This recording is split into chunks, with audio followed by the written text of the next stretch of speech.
Baik, Bapak Ibu Saudara, perkenalkan nama saya Daniel Pranginangin. Saya berasal dari Medan, Sumatera Utara. Saya di sini bersama dengan istri saya yang tercinta, Yolanda Desnarita Stepu. Saya dan istri saya adalah murid sekolah Karis Bible College. Saya angkatan pertama, istri saya angkatan kedua. Jadi nggak boleh sama-sama. Yang lain boleh. Baik, Bapak Ibu, luar biasa. Saya sangat bersyukur, terima kasih buat Pak Irwan dan Ibu Angel yang telah menjadi berkat bagi saya secara pribadi, jadi teladan yang sangat luar biasa. Terima kasih juga buat yang mengundang saya untuk menyampaikan kebenaran firman Tuhan, Ibu Sila dan Pak Yuliadi.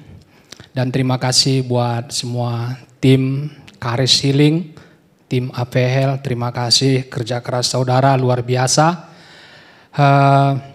Hari ini saya menyampaikan firman yang sangat luar biasa, yang akan memberkati saya dan akan memberkati saudara, amin.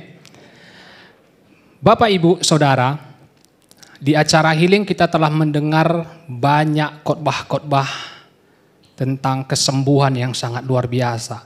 Saudara boleh mengulang-ulanginya di YouTube kita. Itu akan sangat memberkati. Bahkan firman yang saya sampaikan ini bukan sesuatu yang baru, tapi firman Tuhan yang telah pernah disampaikan. Judul firman Tuhan yang saya sampaikan hari ini adalah kesembuhan bagian dari Injil. Kesembuhan itu bagian dari Injil, Bapak Ibu. Nanti kita akan lihat ayatnya.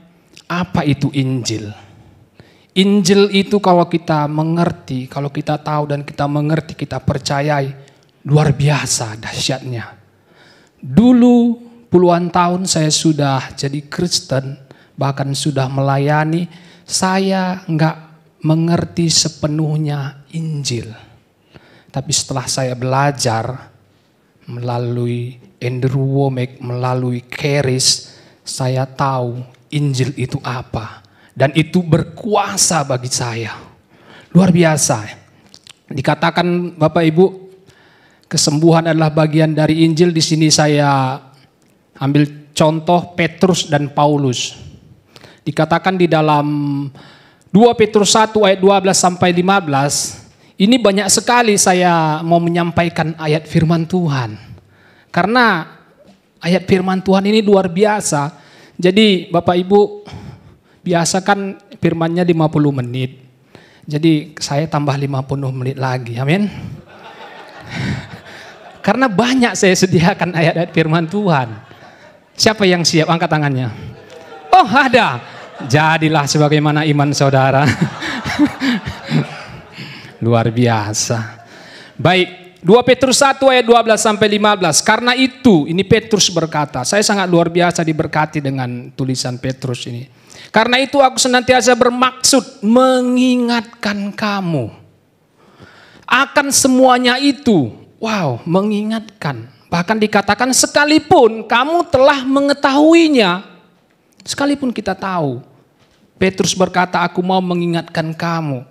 Bahkan sekalipun kamu telah teguh di dalam kebenaran yang telah kamu terima. Aku menganggap sebagai kewajibanku untuk tetap mengingatkan kamu akan semuanya itu selama aku belum menanggalkan kemah tubuhku ini. Sebab aku tahu bahwa aku akan segera menanggalkan kemah tubuhku ini. Sebagaimana yang telah diberitahukan kepadaku oleh Yesus Kristus, Tuhan kita.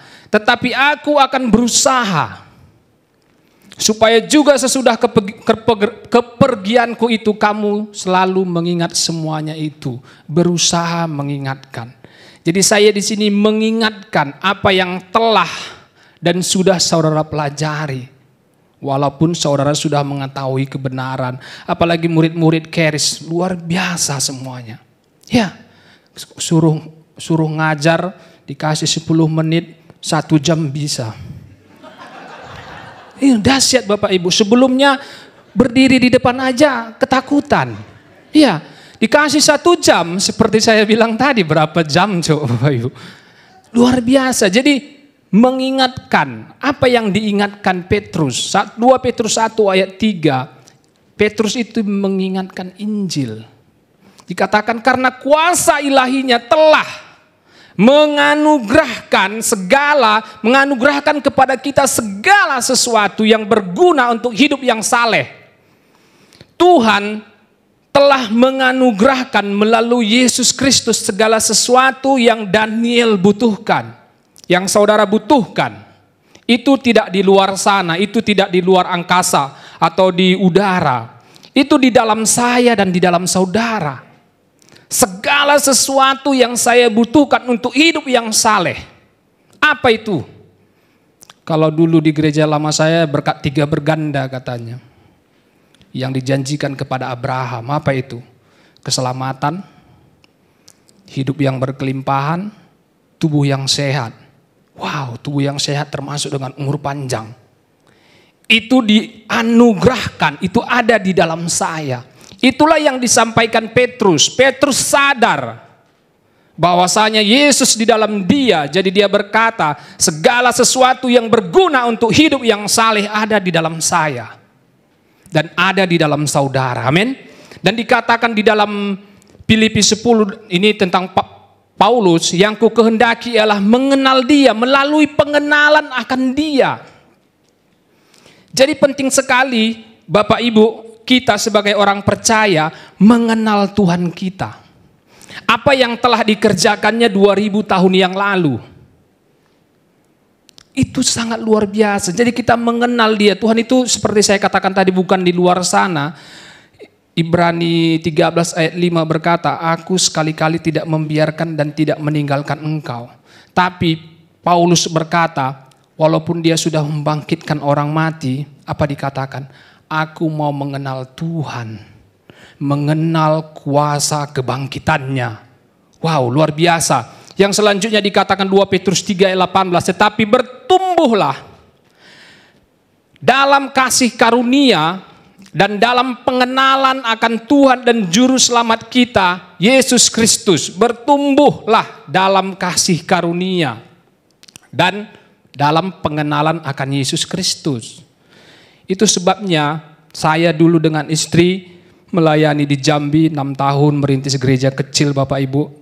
Waktu keris dibuka, Tuhan berkata, Daniel masuk ke keris. Dengan lembut dia berkata, saya rela, saya mau belajar Tuhan ke Jakarta di keris. 2 tahun saya pulang pergi dari Jambi dan dari Medan ke Jakarta untuk mengikuti keris. Wah, itu luar biasa. Saya tidak menyombongkan diri sendiri Bapak Ibu. Sampai detik ini sekalipun saya nggak pernah absen keris. Kenapa? Karena saya rindu mengenal Tuhan. Di keris saya lebih lagi mengenal Tuhan. Saya bukan mengagung-agungkan keris, bukan Bapak Ibu. Luar biasa, saya mata rohani saya seperti Roma 12 ayat 2 berkata, berubahlah oleh pembaruan budimu. Di keris ini pikiran saya dibaharui, diselaraskan dengan firman Tuhan. Saya tahu apa janji Tuhan bagi diri saya seperti Petrus. Dia tahu siapa dia. Makanya di dalam Kisah Para Rasul 3 ayat 6 dikatakan, waktu Petrus tahu siapa dia di dalam Tuhan, dikatakan Kisah Para Rasul 3 ayat 6. Tetapi Petrus berkata, emas dan perak tidak ada pada aku. Ini luar biasa. Tetapi apa yang kupunya, Petrus menyadari apa yang dia punya. Saudara, sadarkah saudara apa yang saudara punya? Atau saudara, maaf, seperti anjing mengejar ekornya. Mencari-cari sesuatu, mengejar-ngejar sesuatu yang sudah ada di dalam saudara. Itu capek, itu membosankan. Dulu saya seperti itu. Saya puasa 3 hari, saya puasa 2 hari untuk mendapatkan urapan. Kalau berkhotbah di hari Minggu, wah di hari Kamis saya udah mulai puasa. Turunlah urapanmu Tuhan. Iya, itu yang saya lakukan.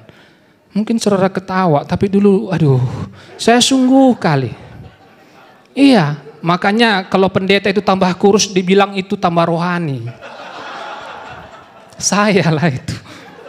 Tapi waktu saya berkhotbah, karena apa? Karena saya tidak menyadari apa yang ada dalam saya seperti Petrus. Dia katakan, apa yang kupunya kuberikan kepadamu.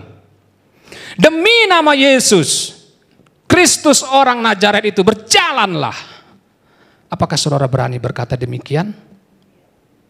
Kalau saudara belum berani, berarti saudara belum menyadari siapa saudara di dalam Kristus. Tapi setelah hari ini saudara pasti menyadari siapa saudara dalam Kristus. Amin.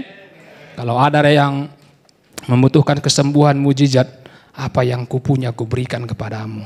Emas dan perak tidak aku punya. Di dalam nama Yesus Kristus bangkit dan berjalan, dan dia berjalan. Apalagi yang terjadi setelah Petrus menyadari siapa dirinya. Di dalam Kisah Para Rasul 5 ayat 15-16 dikatakan, bahkan, ayat ini luar biasa, bahkan mereka membawa orang-orang sakit keluar ke jalan raya dan membaringkannya di atas balai-balai dan tilam, supaya apabila Petrus lewat, setidak-tidaknya bayangannya mengenai salah seorang dari mereka. Dan juga orang banyak dari kota-kota di sekitar Yerusalem datang berduyun-duyun serta membawa orang-orang yang sakit dan orang-orang yang diganggu roh jahat. Dan mereka tidak disembuhkan semuanya. Amin. Dan mereka semua disembuhkan. Itulah Petrus menyadari siapa dirinya. Bayangannya orang beriman. Petrus tidak berkata, saya jalan ya, bayangan saya nanti menyembuhkan. Enggak. Orang beriman kepada bayangannya, sama seperti perempuan pendarahan yang 12 tahun. Beriman kepada asalku jamah saja ujung jubah Tuhan Yesus. Ujung jubahnya. Aku sembuh, aku akan sembuh. Itu luar biasa, Yesus tidak tahu. Lalu waktu keluar kuasa itu, dia menyadari. Bapak ibu saudara, sama seperti Petrus, orang-orang menarik kuasa dari bayangan Petrus. Saudara juga bisa menarik kuasa dari orang-orang yang saudara tahu, yang percaya dia, identitas dia di dalam Kristus. Wah, bukan berarti kita mencari-cari pendeta yang hebat, bukan Bapak Ibu Saudara. Iman saudaralah yang menarik kuasa Tuhan. Iman perempuan 12 tahun itulah yang menarik kuasa Tuhan sehingga dia sembuh.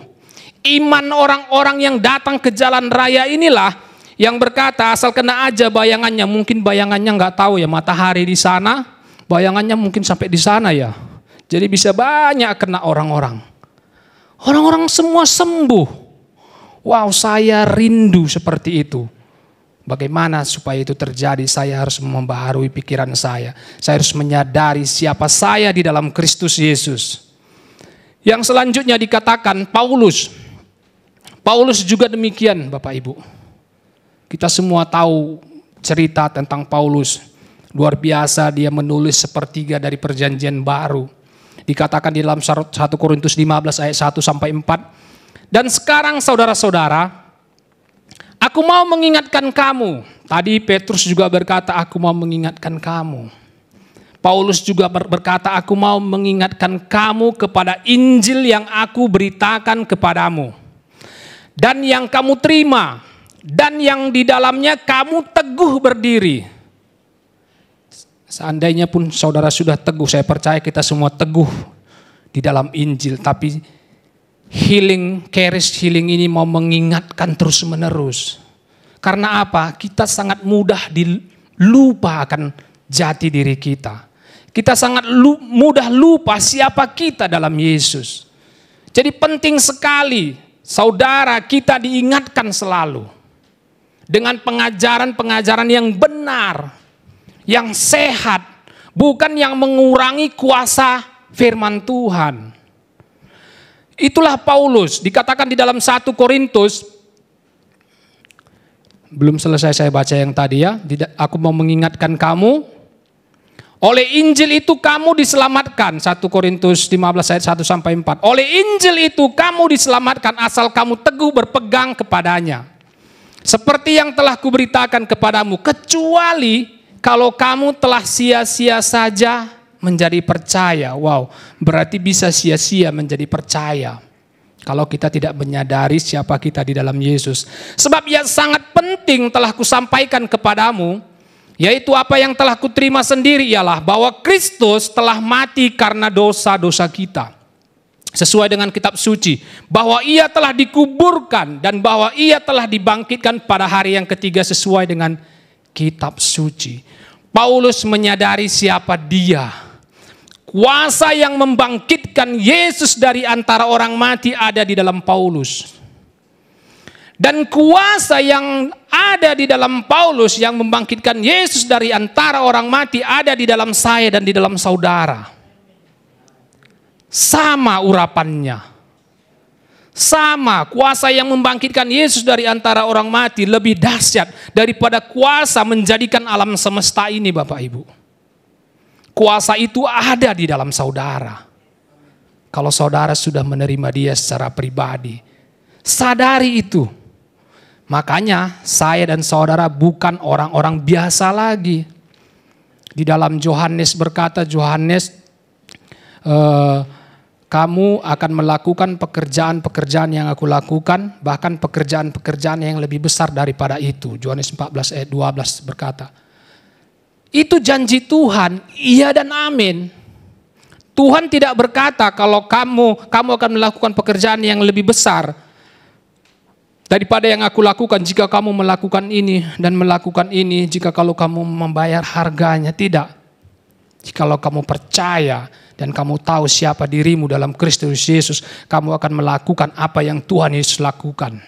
Dan kita akan melakukan apa yang Tuhan Yesus lakukan, bahkan pekerjaan-pekerjaan yang lebih besar daripada itu. Amin. Dikatakan di dalam 1 Korintus 2 ayat 1 sampai 5, ini tentang Paulus juga berkata demikian.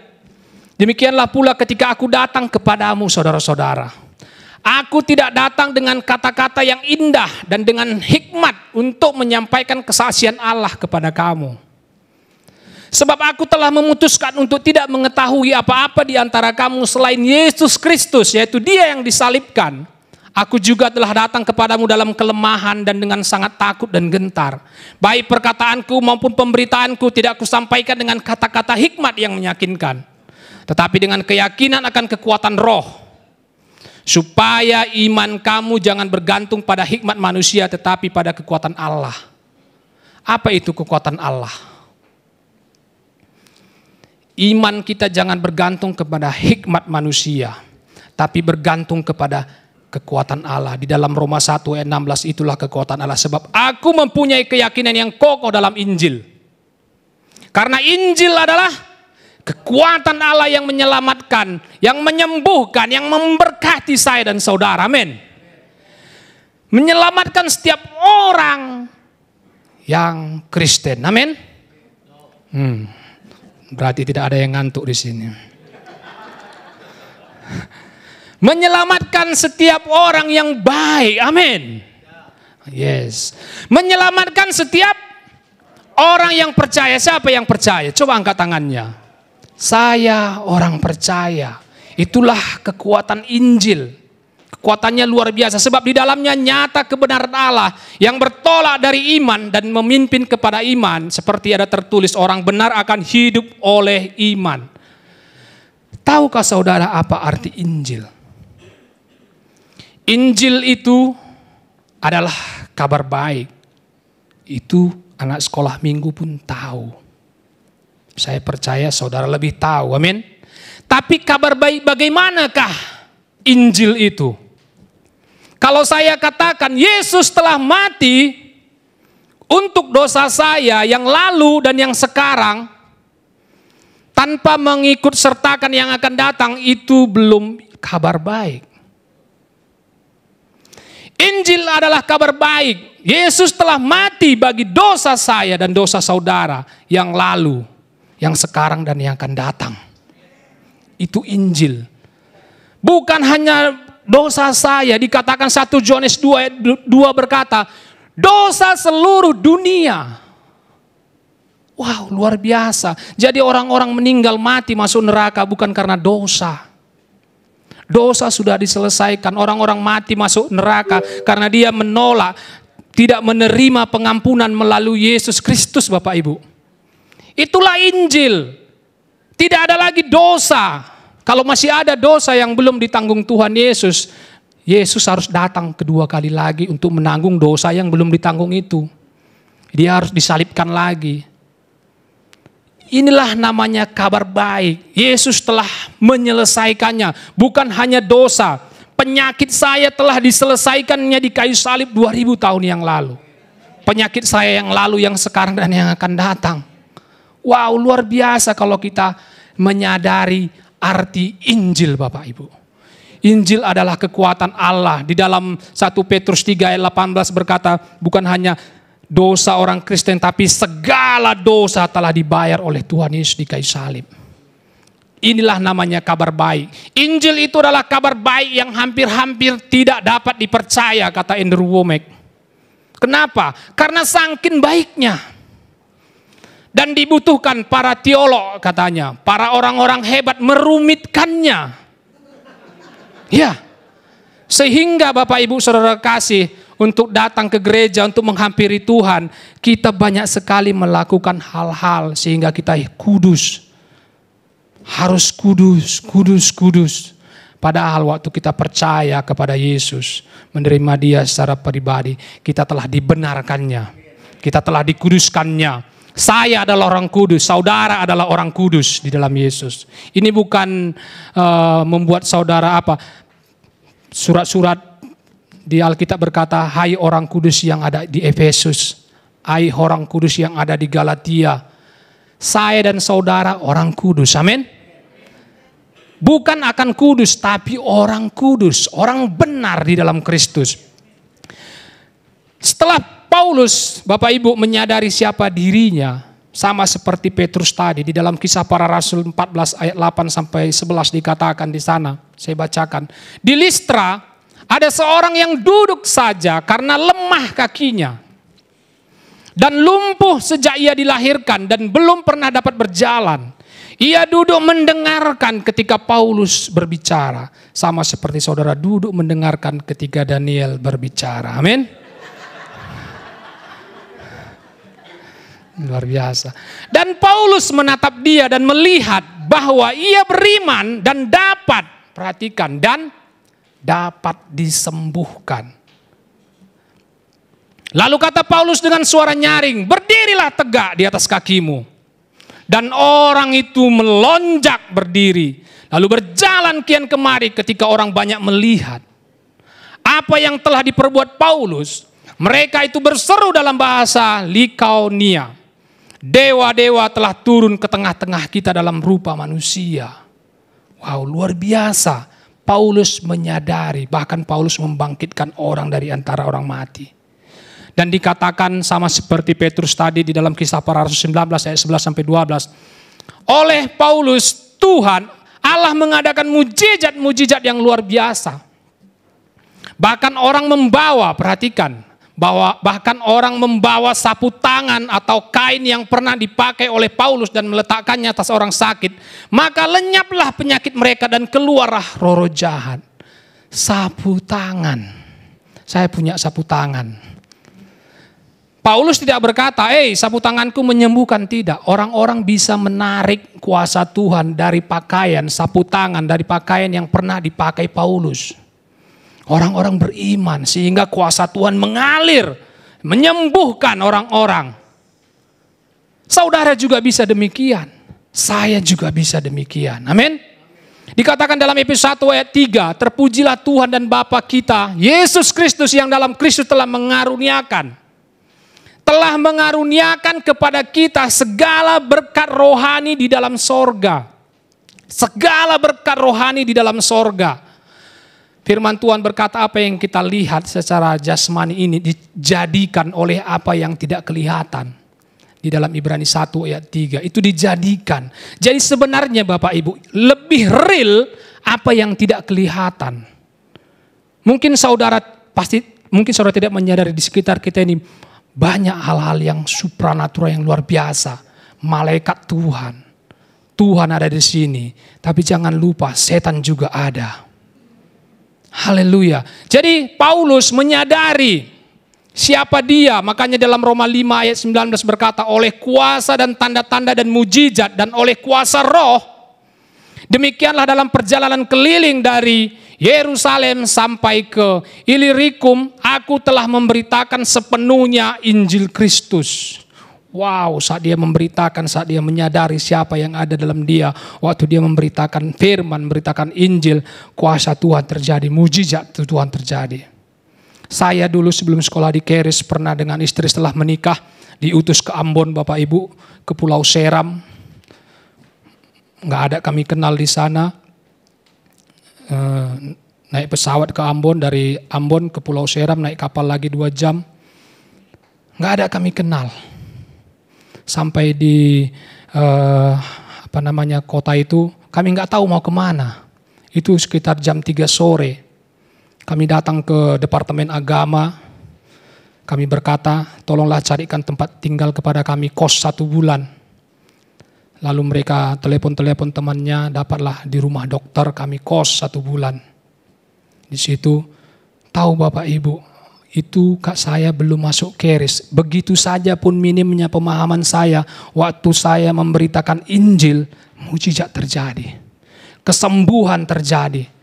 Saya tumpangkan tangan orang, bahkan orang bukan orang Kristen, saya tumpang tangan di dalam nama Yesus. Pulang dia, besoknya datang dia ke rumah kami. Pak Pendeta, saya mau berguru. Saya sudah sembuh Pak Pendeta, ilmu apa yang Pak Pendeta pakai? Ya luar biasa, sampai sekarang dia sekeluarga menjadi murid. Saya kirim buku-buku, seluruh buku Andrew saya kirim. Ya. Asal bekerja dia menginjil. Pak Pendeta, ini ada Pak Pendeta. Saya menginjil bukan sama orang Kristen Pak Pendeta. Saya sudah mengajak dia untuk menerima Yesus secara pribadi dan dia mau Pak Pendeta. Tolong follow up Pak Pendeta, tolong ajari. Wah, kita buat Zoom. Luar biasa mujizat. Itu belum, pemahaman saya masih kecil. Apalagi setelah saya masuk Keris. Pak Irwan kemarin berkata dengan seloro ya, apakah sudah siap diutus katanya. Siap Keris Pak, kemanapun saya diutus saya siap. Ya. Seandainya Tuhan bilang balik lagi kamu ke Pulau Seram, siap. Ya. Saya dengan istri nggak dibiayai. Diutus ke Pulau Seram, nggak ada dikasih per bulan Bapak Ibu Saudara. Tapi luar biasa. Kami berkelimpahan, mujizat terjadi. Ya, jadi itulah Paulus. Di dalam Roma 8 ayat 32 dikatakan di sana, dalam Yesus kita memiliki segalanya. Ia yang tidak menyayangkan anaknya sendiri. Logika aja Bapak Ibu Saudara kasih ya. Ia yang tidak menyayangkan Yesus Kristus anaknya sendiri, tetapi yang menyerahkannya bagi kita semua. Bagaimanakah mungkin? Bagaimanakah mungkin ia tidak mengaruniakan segala sesuatu kepada kita bersama-sama dengan dia? Bagaimanakah mungkin? Tidak mungkin. Tidak mungkin. Dia telah mengaruniakan di dalam saya, Yesus Kristus. Bagaimana mungkin dia tidak mengaruniakan kesembuhan? Bagaimana mungkin dia tidak mengaruniakan hidup berkelimpahan? Tidak mungkin kalau saudara sadar siapa saudara. Amin. Tidak mungkin Bapak Ibu Saudara. Di sini saya mau berikan bagian kita sebagai orang percaya. Ini bukan hukum Taurat. Bagian kita sebagai orang percaya dikatakan, bahkan bagian kita sebelum kita percaya, dikatakan di sini yang pertama adalah mendengarkan firman Kristus. Saudara, kembali saya ingatkan saudara sudah mendengarkan firman Kristus. Amin. Di dalam Amsal 4 ayat 20 dikatakan di sana, sampai 22, perhatikanlah firman Tuhan. Hai anakku, perhatikanlah perkataanku. Kalau kita berkata memperhatikan, kita fokus. Perhatikanlah perkataanku, arahkanlah telingamu kepada ucapanku. Janganlah semuanya itu menjauh dari matamu, simpanlah itu di lubuk hatimu. Karena itulah yang menjadi kehidupan bagi mereka yang mendapatkannya, dan kesembuhan bagi seluruh tubuh mereka. Firman Tuhan iya dan amin. Firman Tuhan hidup dan berkuasa. Ibrani 4 ayat 12 berkata. Firman Tuhan itu dahsyat. Tapi kalau kita tidak tahu firman Tuhan, kita tidak memperhatikan firman Tuhan yang berkuasa itu tidak terjadi dalam kehidupan kita. Tidak terjadi secara otomatis. Bagian kita dengarkan, kita perhatikan firman Tuhan. Sama seperti Bapak Ibu, kesaksian Pak Iwan tadi sangat luar biasa. Mungkin gak ada di sini ya, yang makan obat 3 kali sehari ya.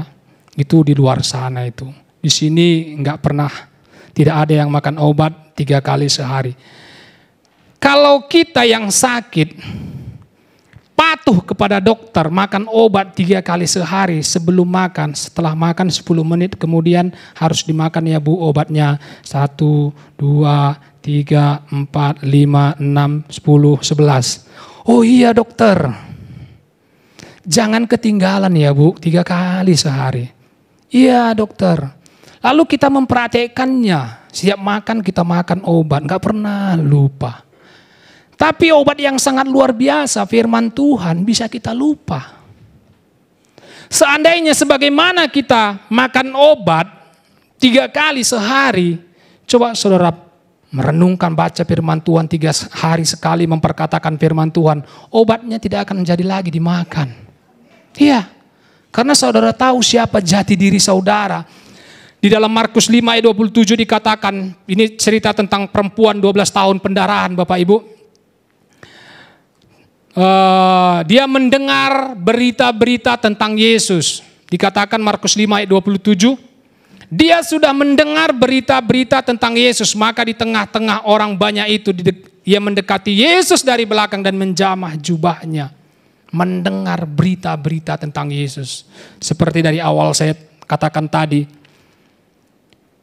Saya mengingatkan saudara. Perhatikan lagi, tonton lagi acara healing di YouTube, Charis Healing. Saya sering mengulang-ulanginya. Saya sangat diberkati Bapak Ibu. Wah, saya tonton hari ini, waktu saya nonton lagi berikutnya, kok ketinggalan ya? Padahal saya sudah lihat, sudah perhatikan. Jadi Bapak Ibu Saudara sama seperti perempuan pendarahan ini, dia mendengar berita-berita tentang Yesus. Lukas 7 ayat 3 berkata, perwira itu mendengar berita-berita tentang Yesus. Ketika perwira itu mendengar tentang Yesus, ia menyuruh beberapa orang tua-tua Yahudi kepadanya untuk meminta supaya ia datang menyembuhkan hambanya. Dia dengar. Saudara datang kemari juga dengan iman. Ya, Tuhan menghargakan iman saudara. Dan saudara, apapun yang saudara rindukan, kesembuhan kah itu, hidup berkelimpahan kah itu, akan termanifestasi di dalam nama Yesus. Amin. Tuhan menghargakan iman saudara. Dikatakan di dalam Roma 10 ayat 17, iman timbul dari pendengaran firman Kristus. Jadi iman timbul dari pendengaran, dan pendengaran oleh firman Kristus. Sekarang Bapak Ibu, kita mudah sekali dialihkan dengan berita-berita yang cepat diakses. Enggak pun kita lihat, dia datang sendiri, muncul sendiri. Itu semua mengalihkan kita dari fokus kita kepada firman Tuhan. Kita punya pilihan. Pilihlah untuk fokus kepada firman Tuhan. Iman adalah mempercayai sesuatu yang tidak kelihatan namun itu ada dan sudah disediakan 2000 tahun yang lalu melalui kematian dan kebangkitan Tuhan Yesus. Iman adalah sepakat dengan apa kata firman. Firman Tuhan berkata oleh bilur-bilurnya, kamu telah sembuh. Yes, amin. Saya percaya, saya terima Tuhan. Firman Tuhan berkata, Yesus menjadi miskin, supaya oleh kemiskinannya kamu menjadi kaya. Amin Tuhan, saya percaya, saya terima. Jadilah di dalam hidupku. Di dalam nama Yesus. Dikatakan di dalam Amsal 23 ayat 7. Kita adalah apa yang kita pikirkan. Sebab sebagaimana orang membuat perhitungan, sebagaimana orang berpikir tentang dirinya, demikianlah ia. Jikalau saudara berpikir saudara tidak mungkin bisa sembuh, sebagaimana yang saudara percaya itu jadi pada saudara. Maka kesembuhan itu jauh. Tapi kalau saudara berpikir, Yesus telah menanggung penyakit saya bisa sembuh. Saya terima kesembuhan saya. Dalam nama Yesus engkau penyakit. Seperti kesaksian Pak Iwan tadi. Dia perintahkan rasa sakit di jantungnya pergi di dalam nama Yesus. Ya, di dalam nama Yesus. Jangan lagi minta-minta Tuhan untuk menyembuhkan. Bangsa Israel, Bapak Ibu, di Bilangan 13 ayat 33, dikatakan di dalam Mazmur 74 ayat 41, bangsa Israel itu membatasi Tuhan, mencobai Tuhan dengan pikiran mereka. Di Bilangan 13 ayat 33 di sana dikatakan bahwasanya ada 12 pengintai yang mengintai tanah Kanaan, dan 10 diantaranya menyampaikan berita-berita yang buruk. Berita-berita yang meruntuhkan iman bangsa Israel. 2 diantaranya Joshua dan Kaleb menyampaikan pesan yang luar biasa. Kita telan habis mereka. Tapi 12 itu berkata, kita seperti belalang. Wow. Demikian juga mereka terhadap kami. Bapak Ibu, kalau saudara berpikir saudara seperti belalang, orang di sekitar saudara juga akan berpikir bahwa saudara seperti belalang. Ya, kalau saudara berpikir bahwa saudara tidak bisa disembuhkan, lingkungan sekitar saudara akan mendukungnya. Dan saudara akan jauh dari kesembuhan. Tapi kalau kita berpikir bisa, sama seperti Kaleb dan Joshua, kita telan mereka habis. Tuhan mereka sudah lari meninggalkan mereka. Tuhan kita beserta kita, mari. Bangsa Israel lebih percaya kepada yang 10. Sekarang juga banyak orang lebih percaya kepada berita yang negatif, yang menentang firman Tuhan. Seluruh bangsa Israel serentak percaya kepada yang 10, maka mereka disebut adalah belalang. Apa yang terjadi? Seharusnya mereka masuk ke tanah Kanaan, lalu Tuhan membawa mereka berputar-putar di padang gurun 40 tahun. Apa yang terjadi? Seluruh orang Israel yang keluar dari padang gurun 20 tahun ke atas mati di padang gurun. Karena apa? Pikiran mereka tidak percaya pada Tuhan. Bahkan padahal mereka telah melihat kuasa Tuhan, mujizat terjadi, laut terbelah. Wow, itu luar biasa. Mereka tidak percaya. Mazmur 107 berkata ayat 20, disampaikannya firman-Nya dan disembuhkannya mereka. Dan diluputkannya mereka dari liang kubur. Saya percaya ada di antara saudara saat mendengarkan firman Tuhan, terjadi mujizat, terjadi kesembuhan. Amin. Itu sangat luar biasa Bapak Ibu Saudara. Jadi dengarkan firman Tuhan. Yang kedua, bagian kita percaya. Percaya saja. Kadang percaya saja lebih susah. Karena kita batasi dengan pikiran kita yang sempit. Dikatakan di dalam Markus 9 ayat 23, tidak ada yang mustahil bagi orang percaya. Firman Tuhan ya dan amin. Jawab Yesus, katamu jika engkau dapat. Tidak ada yang mustahil bagi orang yang percaya. Tadi lagu kita berkata tidak ada mustahil bagi Tuhan. Itu luar biasa, tapi itu biasa. Tuhan, bagi Tuhan memang gak ada yang mustahil. Siapapun bisa berkata. Tapi bagi saya yang percaya, bagi saudara yang percaya, firman Tuhan berkata tidak ada yang mustahil. Tidak ada yang mustahil bagi saya. Penyakit apapun. Saya banyak sekali mengalami kesembuhan Bapak Ibu. Banyak sekali yang hampir mau mati. Pernah di Ambon kapal kami udah mau tenggelam Bapak Ibu. Saya udah, Tuhan pasrah aja lah ini. Udah saya tengking dalam nama Yesus. Lautnya juga nggak berhenti kan. Di mana kuasa saya tadi nih. Udahlah, tenang saya. Waktu saya tenang kapalnya. Iya. Saya waktu ketakutan, wah itu kapal di depan kami nggak kelihatan lagi saking ombaknya itu sangat tingginya sekali Bapak Ibu. Jadi luar biasa, percaya saja. Waktu kita percaya saja kita bisa tenang. Di dalam Ibrani 11 ayat 6 berkata, tetapi tanpa iman tidak mungkin orang berkenan kepada Allah. Sebab barang siapa berpaling kepada Allah, Ia harus percaya bahwa Allah ada dan bahwa Allah memberi upah kepada orang yang sungguh-sungguh mencari Dia. Itu yang saya lakukan sampai sekarang, saya mencari Tuhan dengan sungguh-sungguh.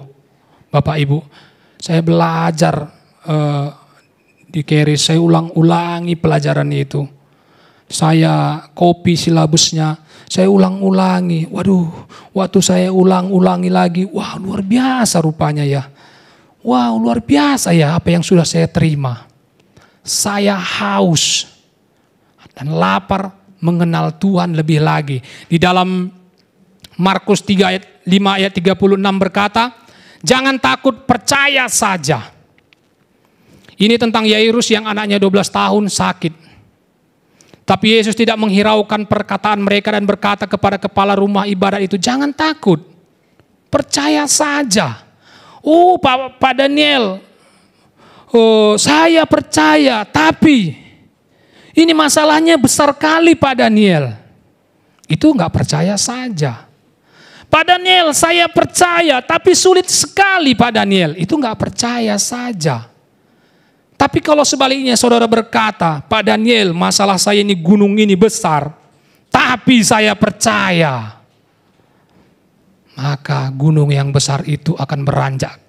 Saat saudara perintahkan beranjak ke dalam laut, maka tercampur. Amin. Jangan terbalik percayanya. Amin. Di dalam Matius 8 ayat 13 berkata, jadilah kepadamu seperti yang kau percaya. Lalu Yesus berkata kepada perwira, ini ayat favorit saya, cerita tentang perwira ini sangat kesukaan saya sekali Bapak Ibu Saudara. Lalu Yesus berkata kepada perwira itu, pulanglah, jadilah kepadamu seperti yang engkau percaya. Maka pada saat itu juga sembuhlah hambanya. Perkataan perwira ini dikatakan begini, Tuhan sampaikan saja sepatah kata. Wow. Saudara sudah menerima lebih daripada sepatah kata. Yesus ada di dalam saudara. Perwira ini Bapak Ibu Saudara sampaikan aja sepatah kata, maka hambaku itu akan sembuh. Wow, iman yang luar biasa. Jadilah kepadamu seperti yang kau percaya, pulanglah. Jadilah kepadamu seperti yang kau percaya, maka sembuhlah hambanya. Apalah arti hamba, budak pada saat itu Bapak Ibu.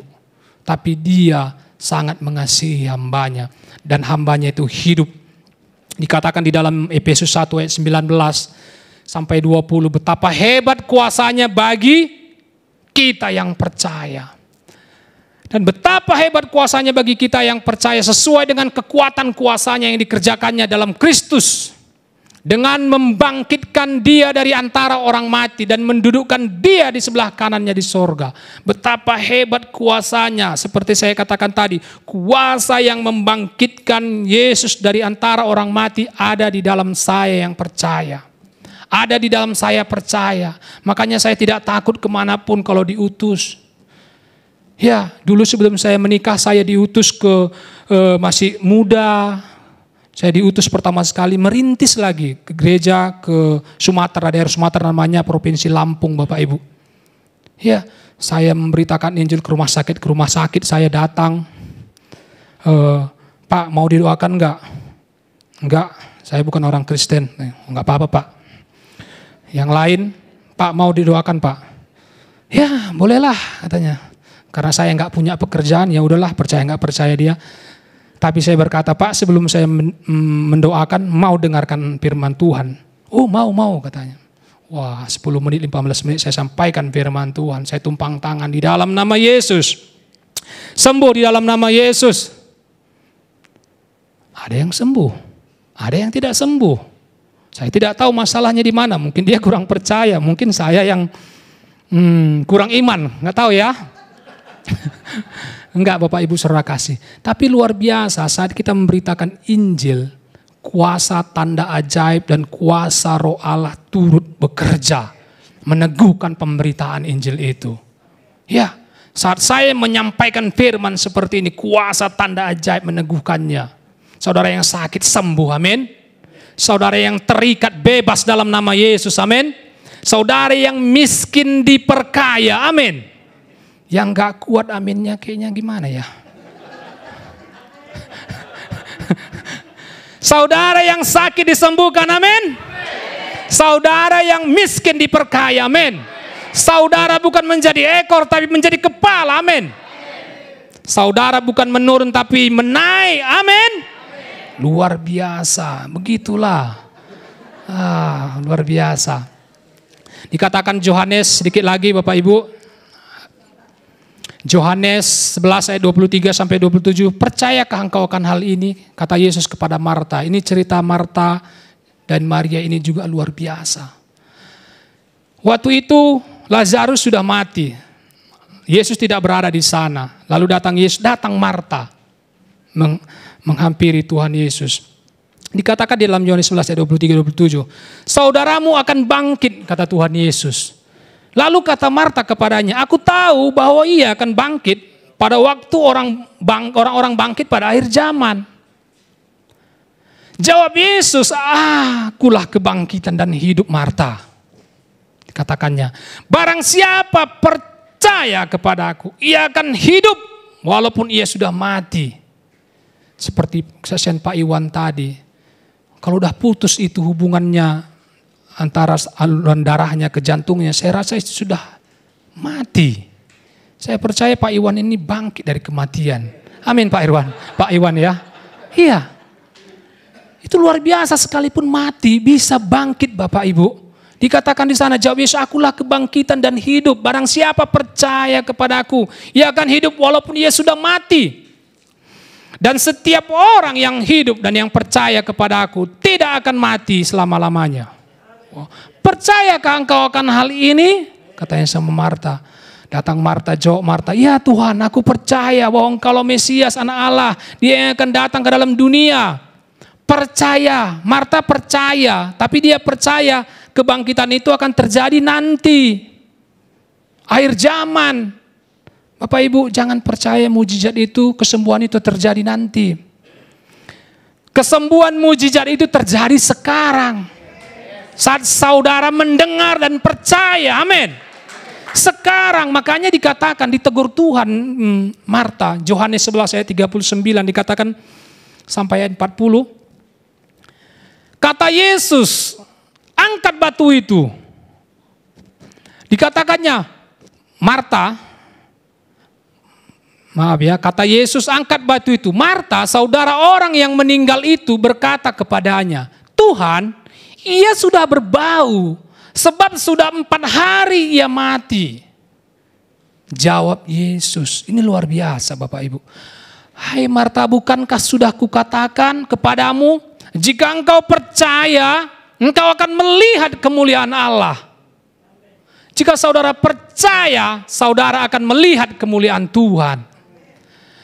Mujizat itu sekarang seperti saya katakan tadi, bukan nanti. Sekarang saat saudara percaya mujizat terjadi.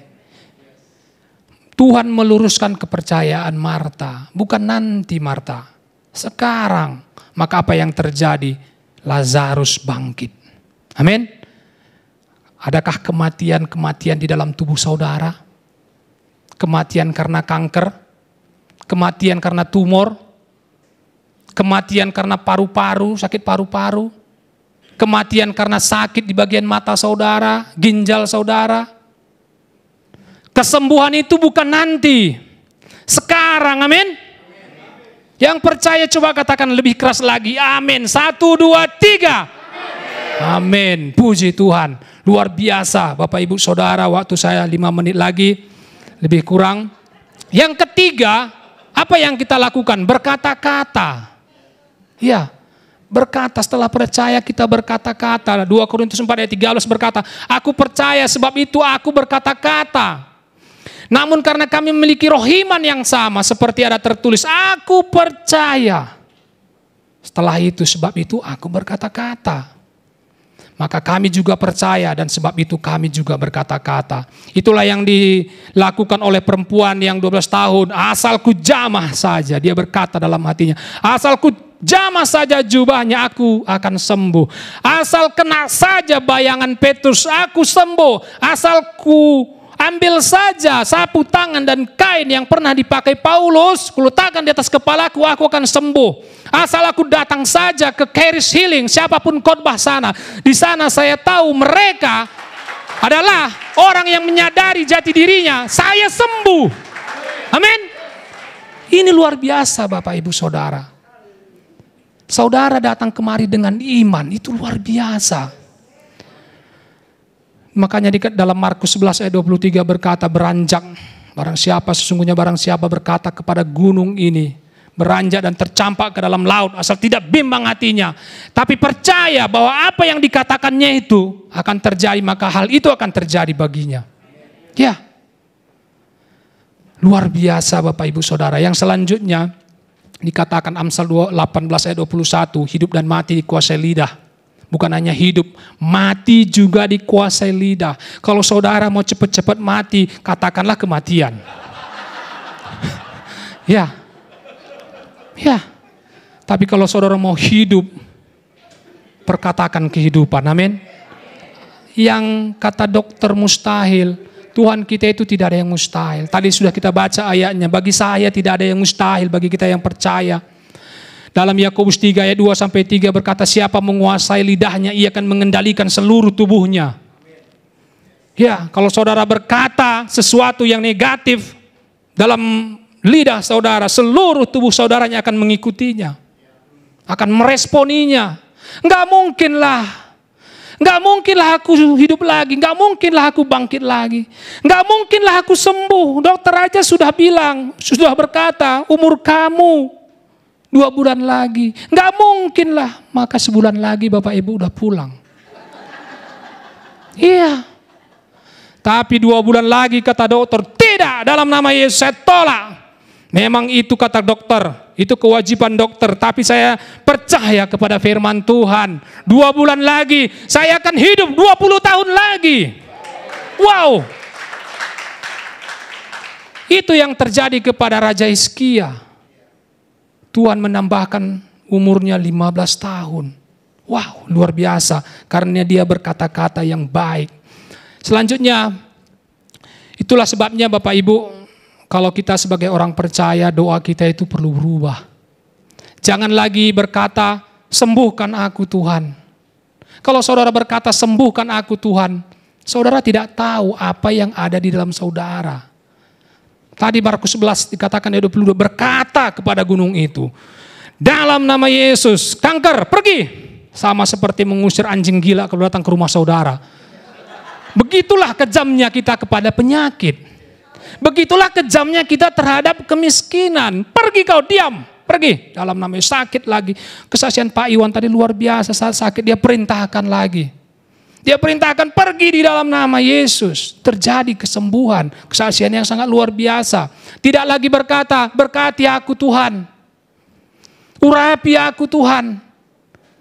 Ya, jangan lagi berkata demikian. Kalau kita berkata, urapi aku Tuhan, berkati aku, kita tidak tahu siapa diri kita, jati diri kita. Kita telah diberkati. Terima kasih buat berkat-Mu Tuhan, itu doa luar biasa. Saya percaya, saya terima berkat-Mu Tuhan. Terima kasih buat urapan-Mu Tuhan. Syukur Tuhan, saya akan memperhatikannya Tuhan. Itu luar biasa. Tidak lagi berkata, hadirlah di tempat ini Tuhan. Kalau pemimpin pujian di sini enggak ada, di luar sana ya Bapak Ibu. Kalau pemimpin pujian berkata, kami harapkan kau hadir di tempat ini Tuhan. Tolonglah Tuhan, kalau kau enggak hadir kami pun pergi semua Tuhan. Tuhan bilang, pergilah kau. Udah dari tadi aku hadir kata Tuhan ya. Tapi pemimpin pujian di Charis Healing dan Devotion semua berubah kata-katanya, amin. Luar biasa. Tidak lagi berkata ampuni aku Tuhan. Tuhan sudah mengampuni, jangan lagi minta sesuatu yang sudah diberikan Tuhan. Amin. Berikan ini Tuhan, berikan itu Tuhan. Jangan Bapak Ibu. Jangan tinggalkan saya Tuhan.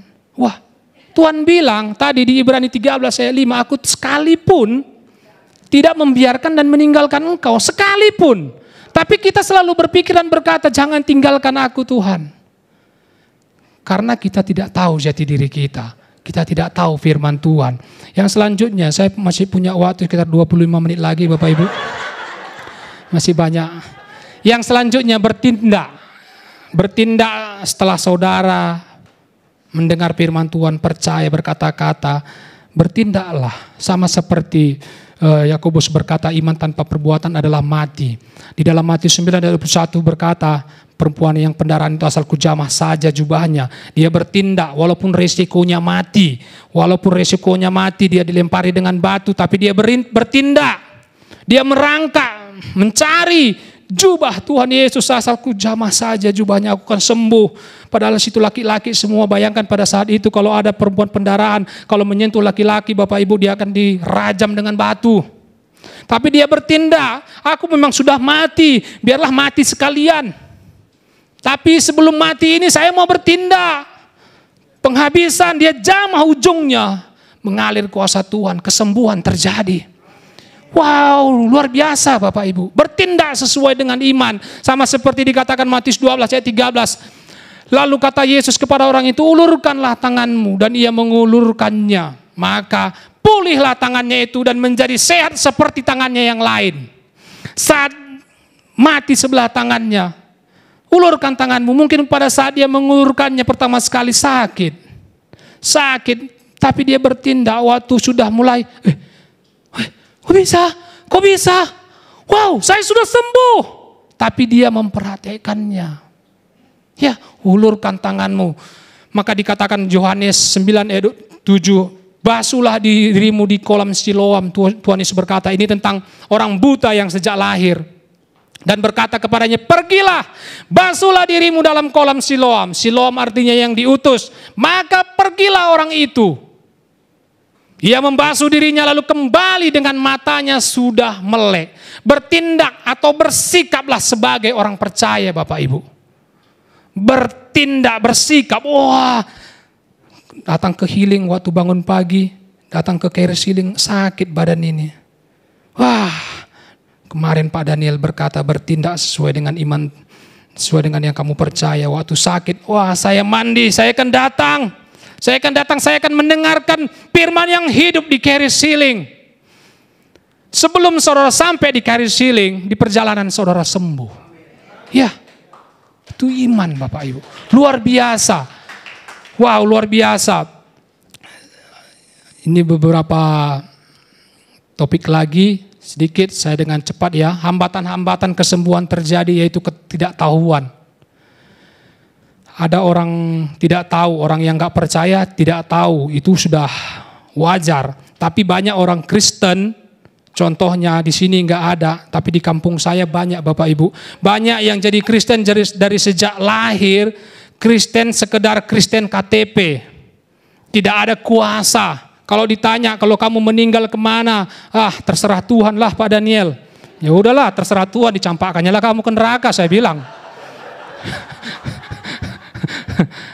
Kristen yang tidak tahu firman Tuhan. Bagaimana kamu terjadi firman Tuhan itu kalau kamu tidak tahu? Bagaimana mereka percaya kalau tidak ada yang memberitakannya? Bagaimana mereka memberitakannya kalau tidak ada yang diutus? Katanya Roma 10 ayat 14. Ada yang belum percaya dan ada banyak orang Kristen tidak tahu firman Tuhan tentang kesembuhan. Itu tidak ada di sini, amin. Itu di luar sana. Orang yang datang ke Caris Healing ini tahu firman Tuhan tentang kesembuhan. Dikatakan di dalam Yohanes 8 ayat 32, kebenaran yang kita tahu itu memerdekakan dan kamu akan mengetahui kebenaran. Kebenaran itu akan memerdekakan kamu.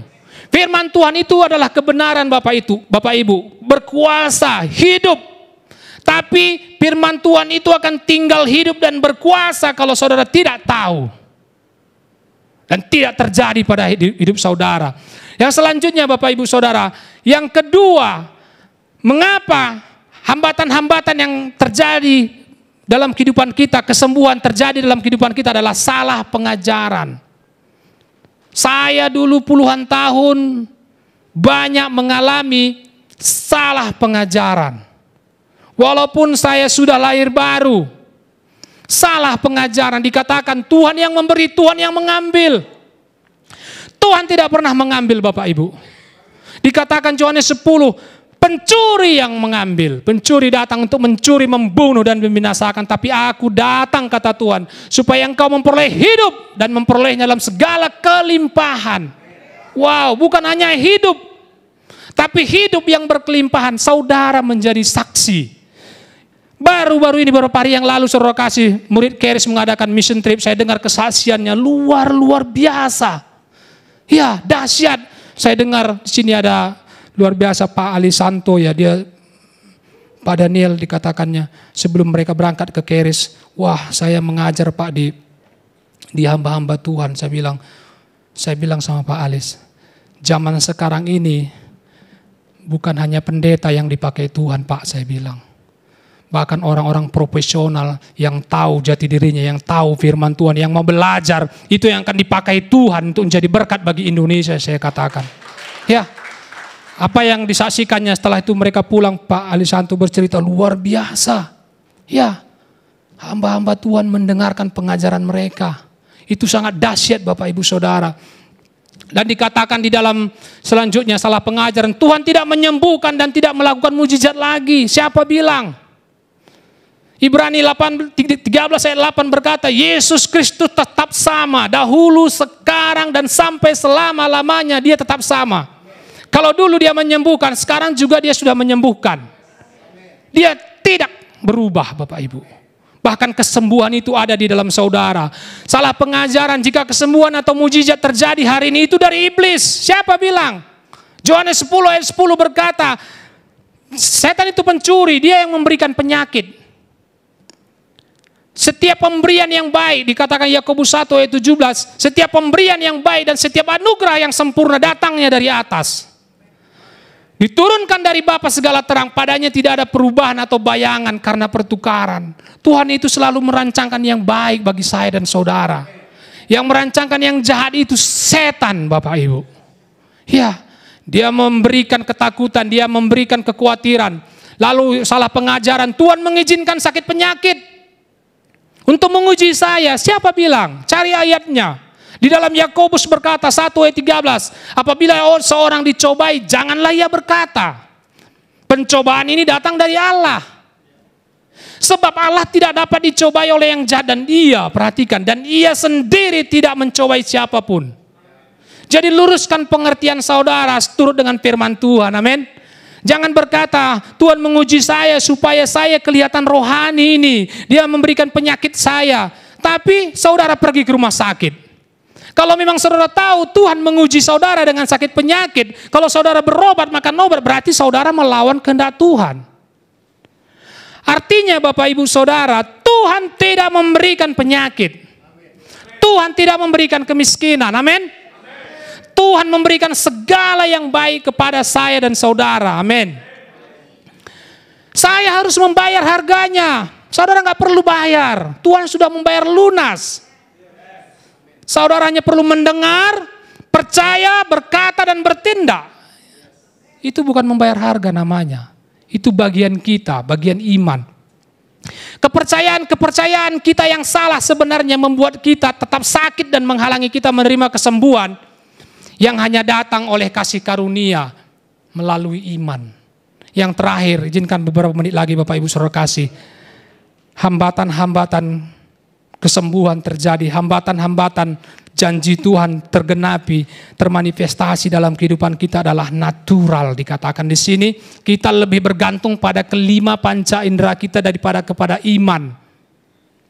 Ya, saya masih belajar di situ Bapak Ibu.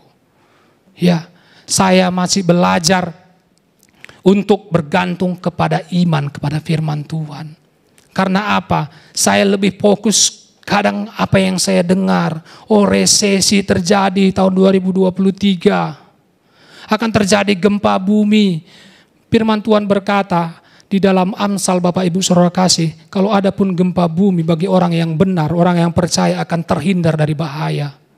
Mazmur 121 ayat 7 berkata, Tuhan melindungi engkau daripada segala kecelakaan. Ya, segala pekerjaan yang jahat Tuhan melindungi.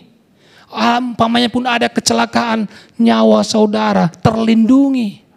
Iya, saya banyak sekali terjadi, bukan banyak sekali terjadi kecelakaan, beberapa kali terjadi kecelakaan Bapak Ibu. Sedikit pun saya tidak ada luka. Janji Tuhan, iya dan amin. Karena saya tahu, Mazmur 121 ayat 7, Tuhan akan melindungi orang benar. Saya adalah orang benar. Saya percaya tidak terjadi kecelakaan. Walaupun terkadang Tuhan ada kelalaian bagi saya, tapi saya percaya firman-Mu, maka tidak akan terjadi kecelakaan. Amin. Itu yang sangat luar biasa. Makanya kita harus bergantung, menundukkan kelima panca indera kita kepada firman tentang kesembuhan. Kelima panca indera kita, apa yang kita kecap, apa yang kita cium, apa yang kita lihat, apa yang kita dengar. Dan perasaan kita, itu bukan iman. Ada panca indera yang keenam namanya iman. Iman itu adalah dasar dari segala sesuatu yang kita harapkan dan bukti dari segala sesuatu yang tidak kita lihat namun kita percaya. Iman adalah mempercayai, bukan mempercayai sesuatu yang tidak ada menjadi ada, tidak.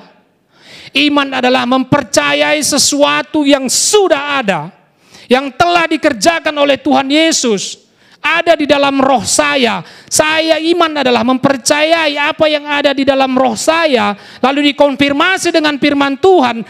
Pikiran saya diselaraskan dengan firman Tuhan, maka itu kan terjadi. Amin. Itulah iman. Jadi ya kita sama-sama berjuang untuk bukan melawan ya, untuk lebih fokus kepada firman Tuhan. Makanya Matius 14 ayat 23 sampai 31 dikatakan di sana bagaimana Petrus berjalan di atas air waktu dia bertindak dengan iman. Dia berjalan beberapa langkah, waktu dirasanya tiupan angin, perasaannya. Waktu dirasanya lalu dilihatnya ombak gelombang, maka dia mulai tenggelam. Bapak Ibu Saudara kasih, mari tundukkan kelima panca indera kita ini kepada firman Tuhan.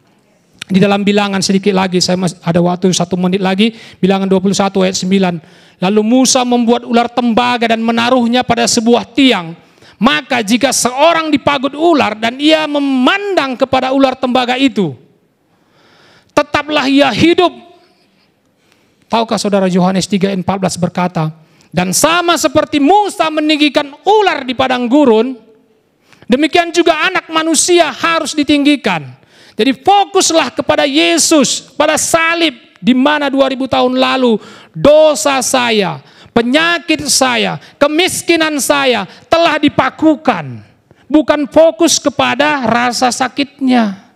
Fokuslah kepada Yesus Kristus. Tembaga menggambarkan penghakiman. Dengan kata lain Bapak Ibu, ular masalah kita telah dihakimi di kayu salib. Setiap masalah saudara telah dipakukan di kayu salib. Saat kelihatannya belum sembuh, seperti Pak Iwan tadi, fokuslah kepada bagaimana kita menjadi berkat bagi orang lain. Menjadi berkat bagi orang lain. Jangan fokus kepada sakitnya. Saya akan memberkati orang, saya akan berdoa kepada orang lain. Saya percaya walaupun masih terasa sakit, saya menumpangkan tangan atas orang sakit tanpa saudara sadari, kesembuhan termanifestasi. Amin. Sebagai kesimpulannya Bapak Ibu Saudara, Tuhan menghendaki agar kita mengerti, percaya, dan menerima apa yang sudah disediakan di dalam Injil. Amin. Tuhan Yesus memberkati, mari kita berdoa. Terpujilah namamu Tuhan, terima kasih buat kebenaran firman-Mu. Kesembuhan adalah bagian dari Injil Tuhan. Kami semuanya ada di dalam Engkau Tuhan. Kami telah memiliki segala sesuatu yang kami butuhkan untuk hidup yang saleh. Di dalam nama Yesus, dan itu akan termanifestasi Tuhan. Termanifestasi dalam kehidupan kami, kesembuhan, mujizat, hidup berkelimpahan, hubungan yang baik kami alami, termanifestasi di dalam nama Yesus. Terima kasih buat kami semua yang sudah hadir di Care Healing. Terima kasih Bapa. Di dalam nama Yesus kami berdoa. Semua kita berkata, amin. Tuhan Yesus memberkati.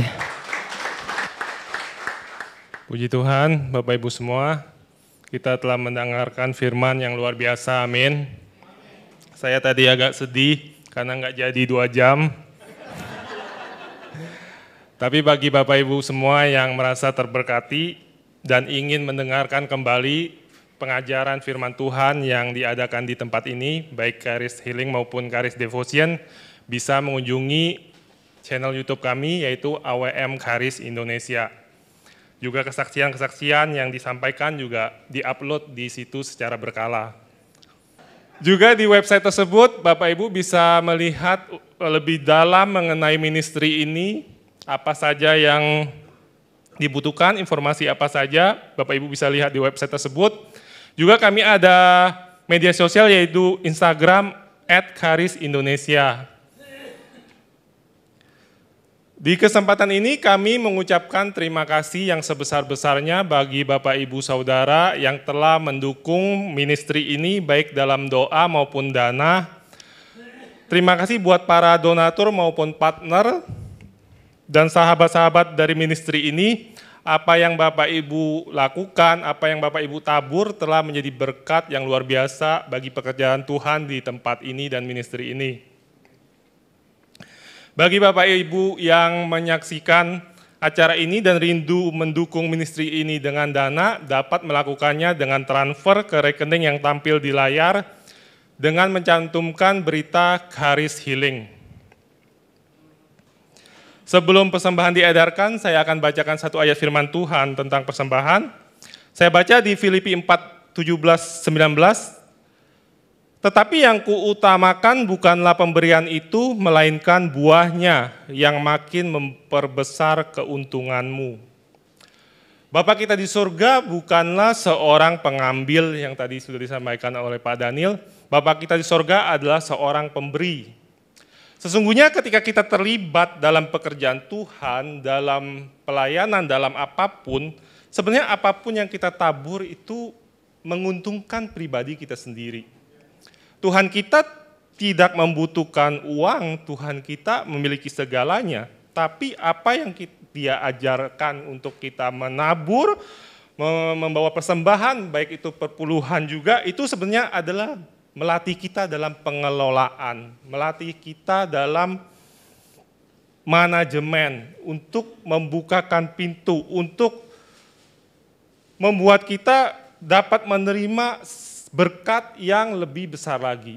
Sebenarnya tujuan Tuhan itu untuk kebaikan kita, bukan untuk mengambil sesuatu dari kita. Amin. Mari kita berdoa. Bapa, kami bersyukur Bapa buat firman-Mu, kami bersyukur buat hadirat-Mu, kami bersyukur buat kebaikan-Mu Bapa. Kami bersyukur Bapa buat berkat-berkat-Mu. Engkau telah memberkati setiap anak-anak-Mu, Engkau telah melindungi, Engkau telah menyertai, Engkau telah menyembuhkan, Engkau telah mengasihi, Engkau telah melakukan segalanya bagi kami Bapa. Kami bersyukur buat persembahan yang telah dibawa oleh anak-anak-Mu di tempat ini. Kami percaya apapun yang ditabur menjadi berkat bagi banyak orang Bapa. Terima kasih Bapa, dalam nama Tuhan Yesus kami bersyukur dan berdoa. Amin. You want me.